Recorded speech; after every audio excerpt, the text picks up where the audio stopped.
Hello, ബില്ലിയർ കരിയറിൻ്റെ പുതിയൊരു വീഡിയോയിലേക്ക് എല്ലാവർക്കും സ്വാഗതം. ഞാൻ കീർത്തി. നമ്മുടെ പുതിയൊരു വേക്കൻസി ഡീറ്റെയിൽസ് നിങ്ങളുമായിട്ട് ഷെയർ ചെയ്യാനായിട്ടാണ് ഈ ഒരു വീഡിയോ ചെയ്യുന്നത്.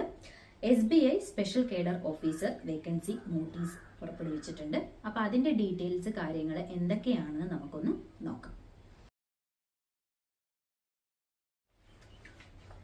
ടോട്ടൽ 42 വേക്കൻസീസ് ആണ് തന്നിരിക്കുന്നത്. അതിൽ മാനേജർ പോസ്റ്റിൽ 13 വേക്കൻസിയും ഡെപ്യൂട്ടി മാനേജർ പോസ്റ്റിൽ 21 വേക്കൻസിയുമാണ് അവർ ഇപ്പോൾ പറഞ്ഞിരിക്കുന്നത്. ഇത് കൂടാനുള്ള ചാൻസ് ഉണ്ട്. ഇനി നമുക്ക് ഇതിന്റെ ക്വാളിഫിക്കേഷൻസ് എന്തൊക്കെയാണെന്ന് നോക്കാം. BE, BTech, MTech, computer science, IT, അതുപോലെ ഇലക്ട്രോണിക്സിന്റെ സബ്ജക്ട്സ് AA, ഇത്രയും ക്വാളിഫിക്കേഷൻ ഉള്ളവർക്ക് അപ്ലൈ ചെയ്യാം. അതുപോലെ തന്നെ MSc data science, MSc statistics, MA statistics, അതുപോലെ MCA മാസ്റ്റർ ഓഫ് സ്റ്റാറ്റിസ്റ്റിക്സ്, ഈ ക്വാളിഫിക്കേഷൻ ഉള്ളവർക്കും ഈ ഒരു പോസ്റ്റിലേക്ക് അപ്ലൈ ചെയ്യാനായിട്ട് പറ്റും. ഇനി അവർ കുറച്ച് എക്സ്പീരിയൻസ് ചോദിച്ചിട്ടുണ്ട്. മാനേജർ പോസ്റ്റിനാണെങ്കിൽ 5 ഇയർ എക്സ്പീരിയൻസ് ആണ് പറഞ്ഞിരിക്കുന്നത്. ഡെപ്യൂട്ടി മാനേജർ പോസ്റ്റിന് 3 ഇയർ എക്സ്പീരിയൻസ് ആണ് പറഞ്ഞിരിക്കുന്നത്.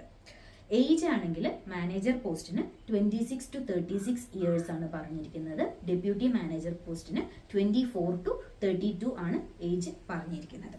ഈ ഏജ് കൺസിഡറേഷൻ വരുന്നുണ്ട്. SC ST കാറ്റഗറിയിലുള്ളവർക്ക് ഏജ് കൺസിഡറേഷൻ വരുന്നുണ്ട്.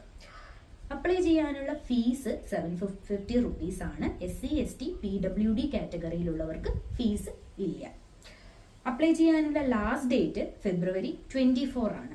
അപ്പം ഇതിന്റെ ബാക്കി ഡീറ്റെയിൽ ആയിട്ടുള്ള നോട്ടിഫിക്കേഷനും അപ്ലൈ ചെയ്യാനുള്ള ലിങ്കിനും എല്ലാമായിട്ട് നമ്മൾ ആ ഒരു നോട്ടിഫിക്കേഷൻ ലിങ്ക് ഡിസ്ക്രിപ്ഷൻ ബോക്സിൽ കൊടുക്കാം. കൂടുതൽ ഡീറ്റെയിൽസ് കാര്യങ്ങളെല്ലാം നിങ്ങൾക്ക് ആ ലിങ്ക് വഴി അറിയാനായിട്ട് പറ്റും. അടുത്തൊരു വീഡിയോ ആയിട്ട് കാണുന്നത് വരേക്കും താങ്ക് യു.